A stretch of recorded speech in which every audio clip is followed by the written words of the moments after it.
Hello everybody, I'm Boaz Fyler. I am an evolutionary astrologer and I'm here with the Evolutionary Astrology message for the week between the 10th and the 17th of August 2019.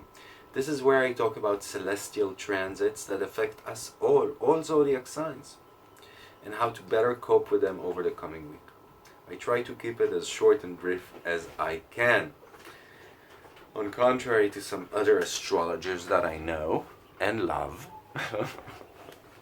So, first of all, also through this week, if you've seen my other videos, you know that through these weeks we have a grand fire trine that is following us in the sky between Ceres and Chiron and Mercury. It's a time to talk about our problems, talk about our hurt places, talk about the things that need healing, and gain value through that communication and give value through this communication as well.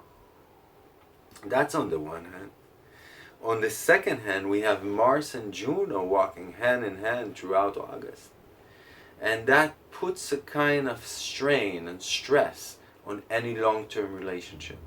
Whether it is your partners, whether it is your loved ones, whether it is good friends that go a long way with you. And it drives individualization processes up to the surface. And we become all more emotional and childish and need more of, I'm sorry, something in my eye. Always when I feel him, this eye starts tearing up or something. So, where was I? So, we could be more childish and have a harder time not needing immediate reactions from someone, immediate feedbacks from someone. And if we don't get the right feedback, we could flare up. So we need to watch it, because there's a very thin line between an assertivity that drives this relationship forward and frees it from the bounds of the past, and aggression, which doesn't do anything beneficial for that relationship at all and is dangerous to it. So that's something to watch over the next week. And this is a week that could be exciting. It's packed with energy. We're having a full moon in the 22nd degree of Aquarius this Thursday, the 15th, and this is a very potent full moon, as the Sun is conjuncted by Mars and Venus. I'll show you the alignment. So, a powerful alignment coming onto Earth, and this full moon is going to be squared exactly by Vesta, the goddess of the sacred fire, the goddess of Vestal virgins, the first, maybe not the first, but one of the more ancient kind of nuns that we know. So the goddess of the sacred fire in Taurus is squaring that sun and moon. Asking, this is a time as more planets go over this week into the sign of Leo. Mercury is going to go into Leo, and Mars is still in Leo. So a lot of issues regarding honor and pride can dramatize themselves up to the table. And as I said before, we all become a little more childish and in demand of immediate feedbacks. We want to get that love and attention more than at other times. We want to feel that we have the space on the stage, that the crowd is applauding us in a sense. And when we don't get that feeling, we could feel different and alienated. And we could be running more than usual throughout this week between the mind and our feelings, trying to rationalize all these turbulent, intense feelings that are bubbling up inside. As I said, this is a week that is packed with energy and could be very exciting and very fruitful and very creative And this is a time to create more, not less, to open up more, not less. Whatever you are, indigo children, star seeds, astrologers, mystics, spiritual people, hardworking people, creatures of light, this is a time to open up and be sure of yourselves. Not be proud or vain. But understand that your road is important, that your way is important, not only to yourselves, but to all of us, in guiding this earth into a better place. And in that sense, this week is an amazing week to heighten the light. But it could be intense. It could be intense. And if we do feel that feeling of alienation, don't flare up and dramatize things. My advice is focus on what is the value that you are bringing onto the table. Vesta in Taurus asks you to be loyal to the cultivation, the gardening that is given to the group, to humanity, to the world, through who you are and what you do. And that provides value, sustainability, harmony, and longevity in the physical plane. How are you sustaining humanity, the group, your family, your inner emotional self? All lunar words. Your mother. How are you being sustained as a mother? All these questions can come up, and as I said, my advice to you is focus on the value that you're bringing, the practical, materialistic value you're bringing into this world.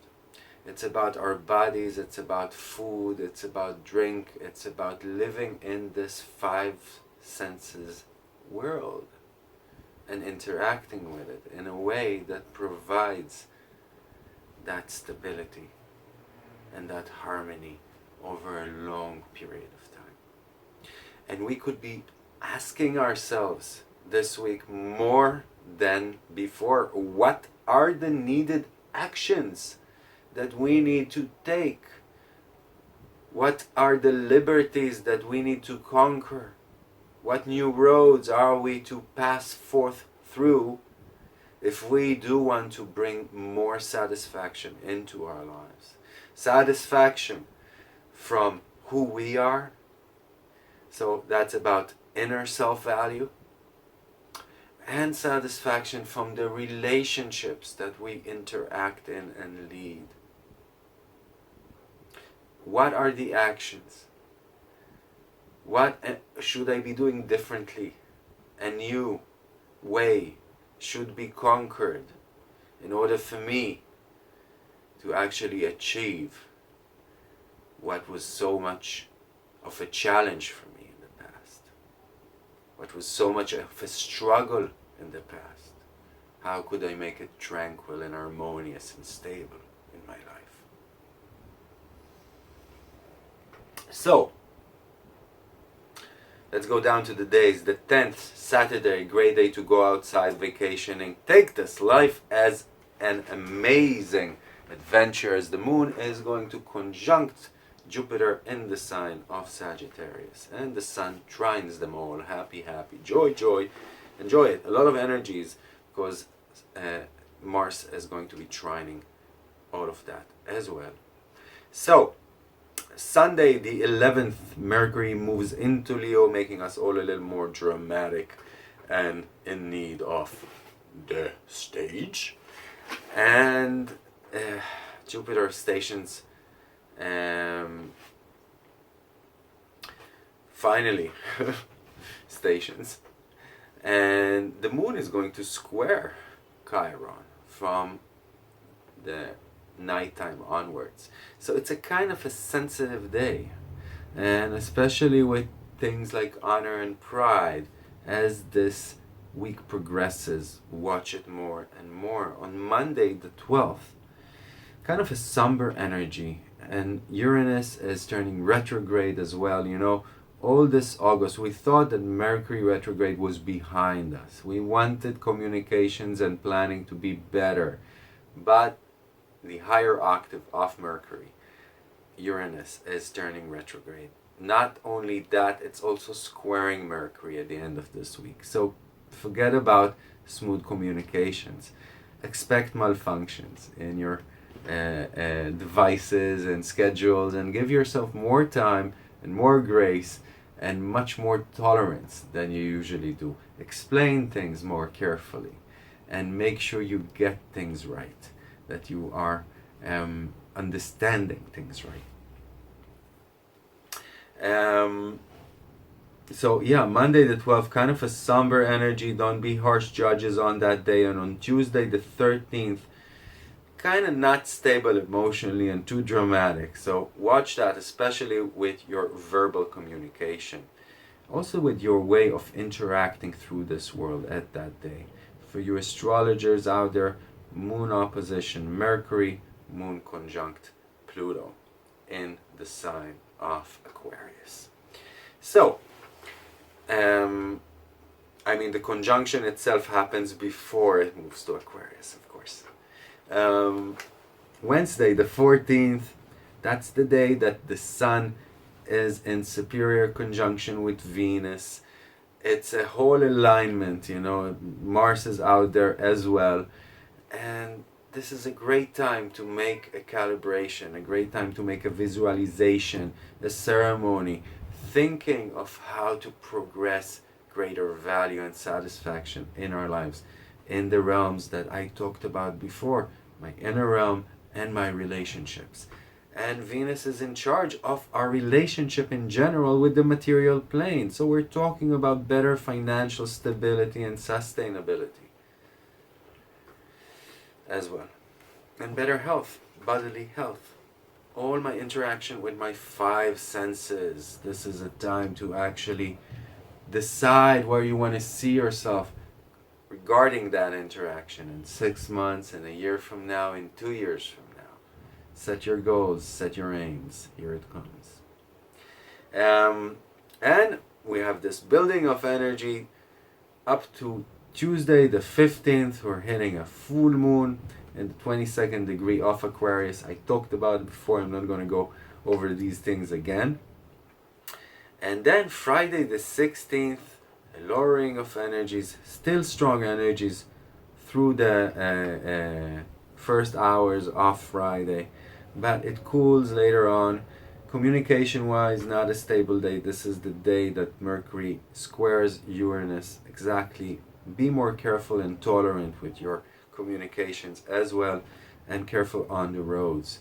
Don't go too fast on the roads. Don't make hasteful decisions.